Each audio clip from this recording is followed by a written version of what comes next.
మీరెక్కడ మీది మామూలుగా ఏ ఊరు మీది? ఎవరు ఇద్దరు కొడుకులు చచ్చిపోయారు.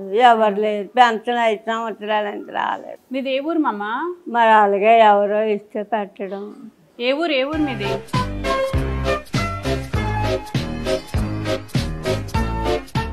ఎలా చనిపోయారు పిల్లలు? నా పేరు సూర్యకాంత్.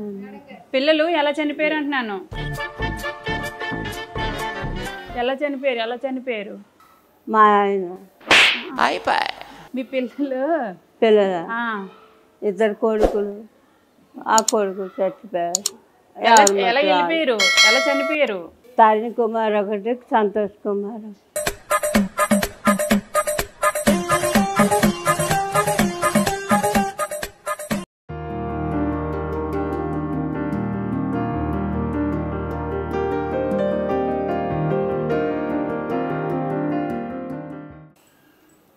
నమస్తే అమ్మ, మీ పేరేంటి? సూర్యకాంత్ అమ్మ, కొప్పు చిట్టు సూర్యకాంత్. ఓకే. ఎందుకు ఇక్కడ ఉన్నారు మీరు? ఇక్కడ మా అక్క కూతురు ఉందని వచ్చాను. మీరు ఎక్కడ మీది మామూలుగా ఏ ఊరు మీది? ఎవరు ఇద్దరు కొడుకులు చచ్చిపోయారు. ఎవరు లేరు. పెన్షన్ 5 సంవత్సరాలంటే రాలేదు. అవునా? నేను అప్లికేషన్లు పెట్టినాను. మీది ఏ ఊరు మామ? మరి అలాగే ఎవరో ఇస్తే పెట్టడం. ఏ ఊరు మీది? రాజాం. ఇక్కడ రాజంలో ఫంక్షన్ వచ్చేదా? మా అక్క కూతురు ఉంది. కొన్ని మీ అక్క కూతురే. రాజంలో ఫంక్షన్ వచ్చేదా మీకు? ఏట్లేదు. ఫంక్షన్ వచ్చేదా? పెన్షన్ రాలేదు. అక్కడ రాలేదా? ఏమ్మా, ఎందుకు రాలేదు? అలాగే ఎవరో ఇస్తే పెట్టడం. మరి ఇంకే పిల్లలు ఎలా చనిపోయారు? వినిపించదమ్మా. ఎలా చనిపోయారు పిల్లలు? మీ పిల్లలు ఎలా చనిపోయారు? పిల్లలు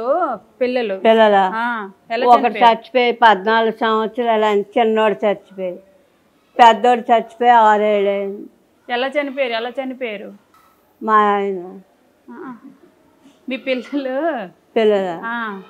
ఇద్దరు కొడుకులు. ఆ కొడుకులు చచ్చిపోయారు. ఎలా చనిపోయారు? తరుణ్ కుమార్ ఒకటి, సంతోష్ కుమార్. పెళ్ళిళ్ళైనాయా? పెళ్ళిళ్ళు. మనవాళ్ళు ఉన్నారు? చిన్న మనవాళ్ళు? చిన్న పిల్లడికి ఒక కొడుకు, పెద్ద పిల్లడికి 2 కొడుకులు. వాళ్ళు ఎక్కడున్నారు? వాళ్ళు ఎక్కడున్నారు? ఉద్యోగాలు చేసుకొని, ఏదో ప్రైవేట్ ఉద్యోగాలు చేసుకొని ఉన్నారు. వాళ్ళ కర్మలు వాళ్ళు ఉంటారు. ఎక్కడ ఏ ఊర్లో ఉన్నారు? ఈ ఊరిని ఏమంటారు? ఎక్కడున్నారు పిల్లలు? ఎక్కడున్నారు? ఏటమ్మా మనవాళ్ళు? నీ మనవాళ్ళు ఎక్కడున్నారు? మనవాళ్ళ పెద్ద అబ్బాయికి 2 కొడుకులు, చిన్న అబ్బాయికి 1 కొడుకు. ఆ కొడుకు ఎక్కడున్నాడు?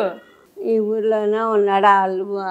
వాళ్ళు దగ్గర ఉన్నాడు. మా అక్క కూతురు దగ్గర ఉన్నాడు. నువ్వు ఇక్కడ ఎందుకున్నావు? మనవడి దగ్గరికి వెళ్ళొచ్చు కదా. పెద్ద మనవాళ్ళు ఏ ఊర్లో పడితే ఒక ఉద్యోగాలు చేసుకొని ఉన్నారు.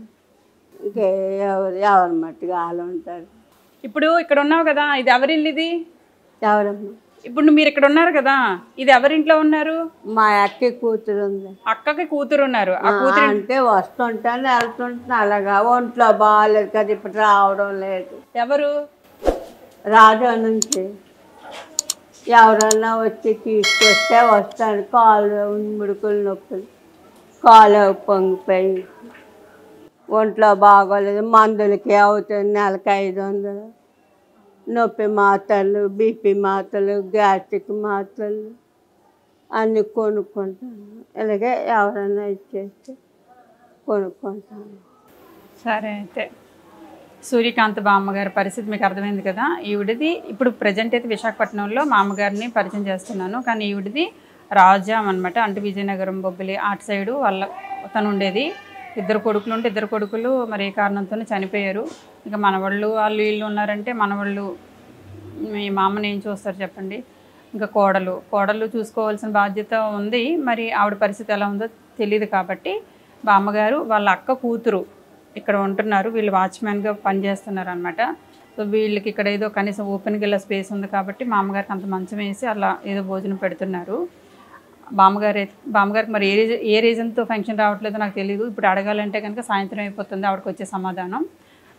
ఎందుకు రాలేదో పక్క ఆవిడ వేరే పనిలో ఉన్నారు. కాసేపు పోయాక పిలిచి ఎందుకు రాలేదో రీజన్ అడుగుతానండి. ఎందుకంటే అది తెలియాలి కదా ఫంక్షన్ ఎందుకు రావట్లేదు అనేది. సో అదనమాట బామ్మగారి పరిస్థితి. సో ఒంటరిగా ఉన్నారు. ఎవరైనా మనలాంటి వాళ్ళు ఎవరైనా వచ్చి ఏదైనా ఇస్తే ఆవిడ మెడిసిన్స్కి వాటికి, ఎందుకంటే ఫంక్షన్ రావట్లేదు కాబట్టి మెడిసిన్స్కి వాటికి యూస్ చేసుకుంటున్నారనమాట. ఒంటరిగా ఉన్నారు, ఎవరు లేరు, భర్త లేరు, కొడుకులు లేరు కాబట్టి ఈవిడికి నేను హెల్ప్ చేయడానికి వచ్చాను. ఇది రీజను. ఓకేనా, అర్థమైందా? నాకు సరే అమ్మా రండి.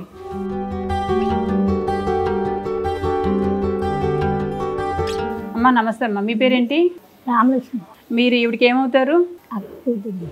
ఎలా చనిపోయారు కొడుకులు? బాగా బాగోలేక ఒక కొడుకు చనిపోయాడు, ఇంకో కొడుకు కూడా అలాగే చనిపోయాడు. బాగున్నారు.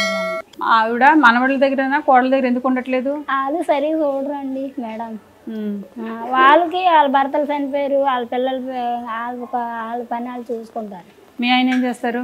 మా ఆయన వాచ్మెన్ పని చేస్తారు. మీ ఆయన మీరేనా ఇక్కడ వాచ్మెన్ ఉండేది?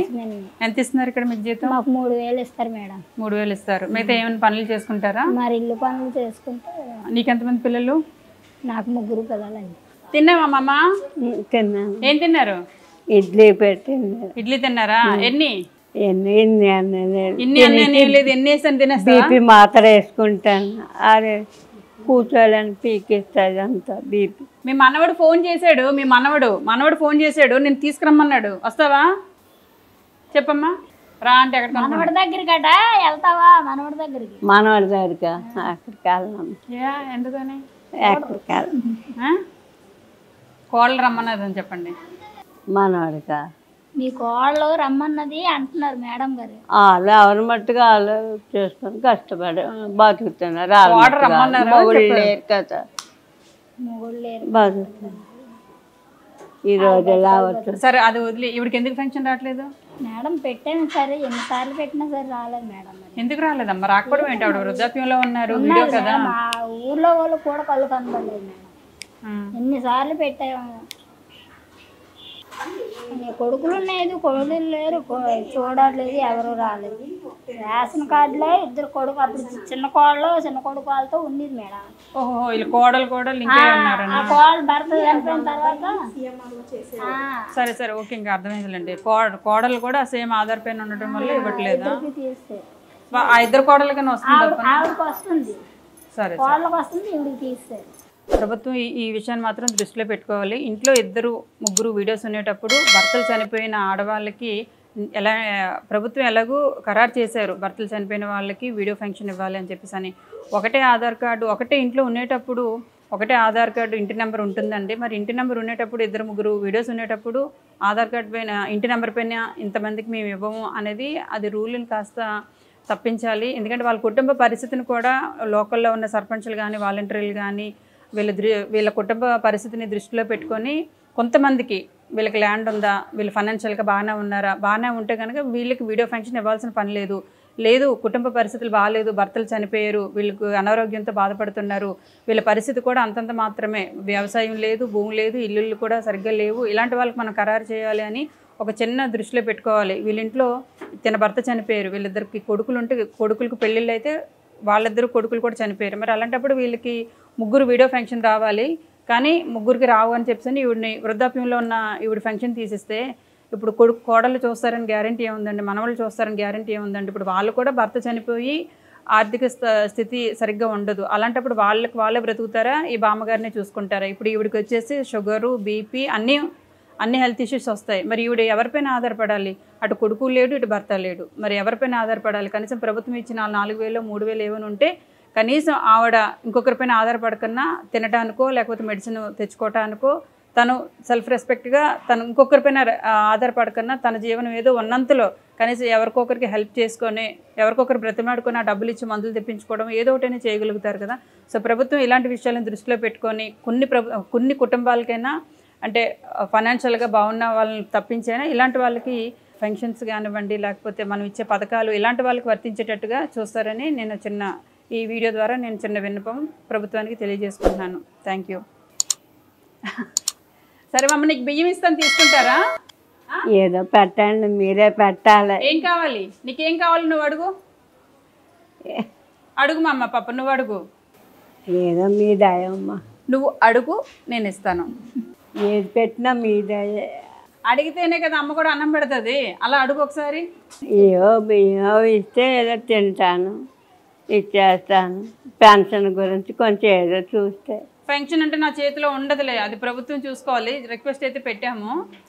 ఏది పెట్టినా మీ ధర్మే. సరే తీసుకురండి.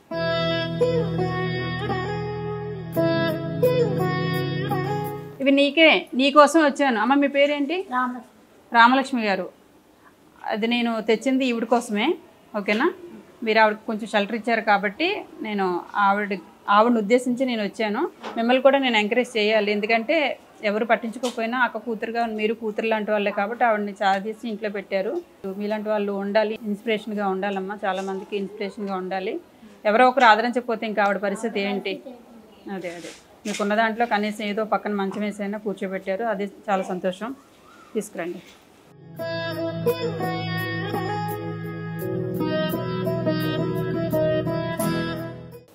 ఇవి బియ్యం ఏమ్మా? ఎంతసేపు పట్టుకుంటా చూస్తాను. Biscuit packet. ఉప్మా నువ్వు ఇడ్లీ తింటున్నావు కదా, అలాగే ఉప్మా చేసుకో. దేనికి ఇది? సరే. కిరాణా సామాన్లకి కావాల్సినవన్నీ ఉన్నాయి, ఒకసారి చూపిస్తున్నాను చూడు. ఇవన్నీ నీకే ఏమ్మా?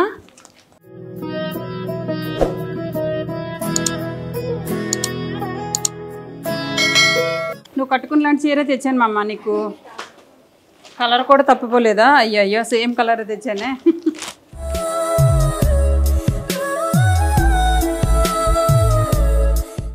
ఇకమ్మా చీర సేమ్ రంగే తెచ్చాను మా అమ్మ, ఇంకో చీర కూడా మార్చడానికి లేదు, నేను ఒకదాని కోసం వచ్చాను.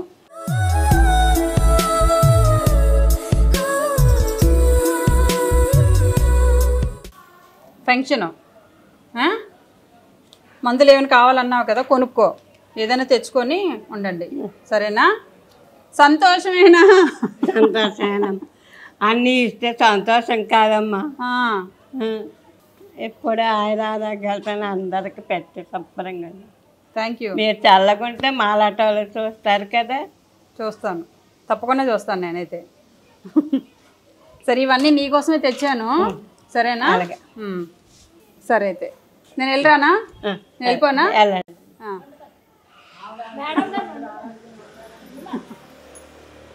ఎందుకు బాధపడుతున్నారా?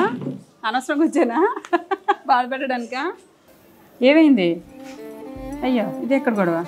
నీకేమైంది? ఇప్పటి వరకు బాగానే ఉన్నారు కదా, ఏమైందమ్మా? మీ వారు ఏం చేస్తారు? మామూలు ప్రైవేట్ వర్క్. ఓకే, మీరు బాగానే ఉన్నారుగా? అలాగే మేడం. ఇప్పుడు వచ్చాడు మా బాబాయ్. మీ అబ్బాయి వర్క్స్ ఫోన్లో ఏదో చేసుకుంటున్నారు కదా. సరే నువ్వు పిలిచినందుకు మా అమ్మకి మంచి జరిగిందా? చాలా థ్యాంక్స్ మేడం, చాలా చాలా. సరేలేండి. సరే అయితే వెళ్దాం ఇంకా.